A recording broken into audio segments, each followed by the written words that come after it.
Can Keir Starmer or Andy Burnham keep this country safe? According to Kemi Badenoch, it's a very, very firm no. That was the message she was giving in a speech in central London this morning, packed with Tory MPs and Conservative Party members. She took aim at what she says is the welfare party, a lane that she likes to put out for Labour. She's repeated calls this morning that the Labour Party need to take a sledgehammer to the welfare state so they can pour that money into defence. And it comes at a curious time. At the moment, Keir Starmer is on his way to Turkey, where he will attend a NATO summit, and it comes at a curious time. At the moment, Keir Starmer is on his way to a NATO summit, his last sort of major outing as Prime Minister following his resignation.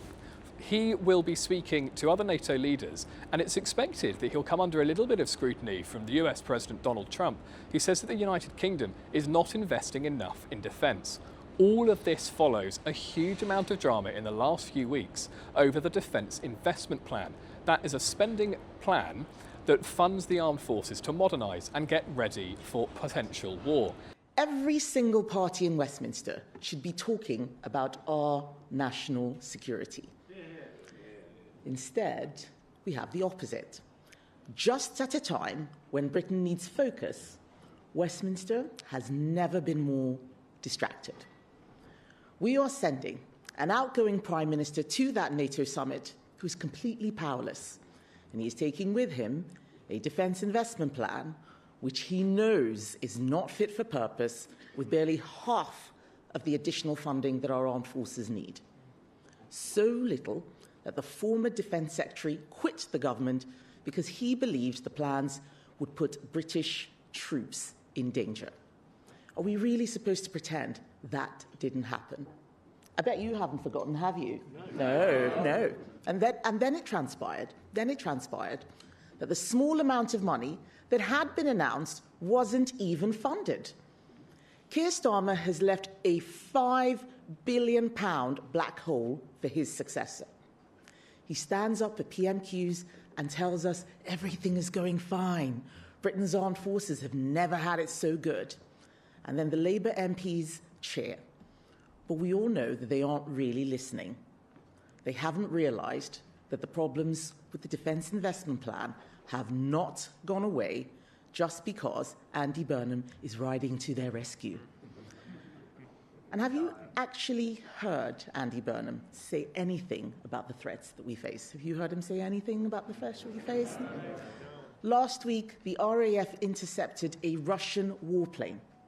It was dropping sonar devices right next to a British aircraft carrier. What did Andy Burnham say? Nothing.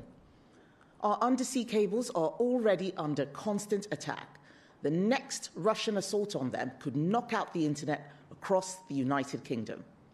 What has Andy Burnham said about that? Nothing. Said nothing. Defence of this country should be his number one priority. But he says he wants to spend less time on foreign affairs.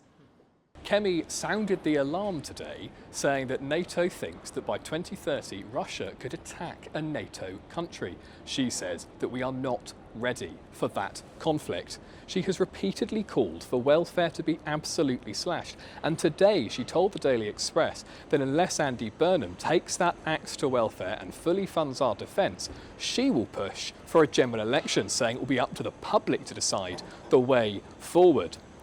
Kemi is growing increasingly agitated with Labour, and that's becoming very, very clear.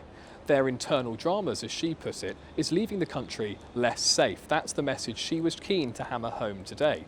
But in the questions at the end, she did come under a little bit of scrutiny as to the Conservative Party's track record. Labour have repeatedly said that the Tories can't really lecture anyone about defence because they claim the Tories oversaw massive defence cuts over their 14 years in office.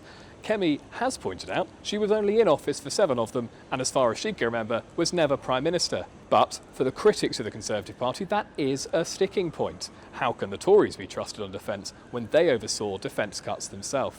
But for Kemi, she wants to invest billions in defence. And when questioned, she said she'll do it by getting rid of what's called in-work benefits. That's benefits you receive despite also having a job, and also by cutting down on benefits given to people who are out of work but can work themselves. During an era of peace, defence spending went down as Britain focused on other priorities. We are no longer living in an era of peace. The threat level has changed, and it is time for us to respond.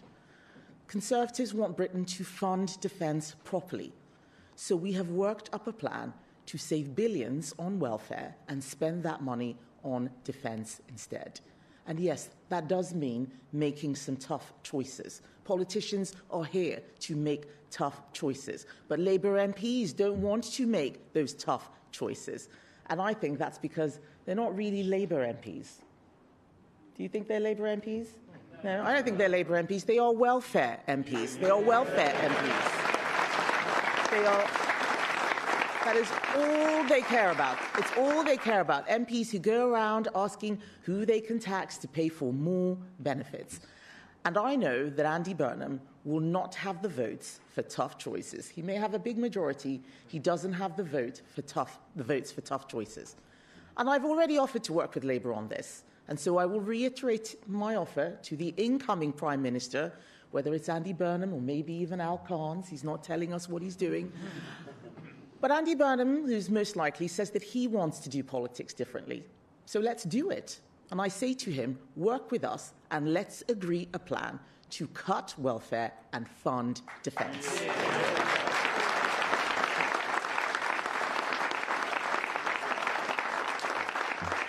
Sadly, I suspect, like Keir Starmer, he's not going to take me up on this offer. But Britain cannot be put in danger. It cannot be put in danger because of self-interested Labour MPs blind to what everyone can see needs to be done.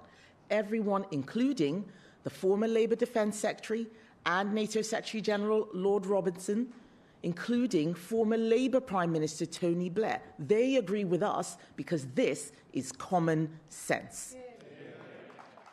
For Kemi Badenoch, defence is a very personal thing. She sees this as an easy way for her to effectively score points on the Labour Party, who she doesn't believe will axe welfare, cut welfare in any way to be able to pay for their defence plans. She doesn't believe Andy Burnham will make the country more safe, and she doesn't believe Keir Starmer will. And it's also useful for her to point to Reform.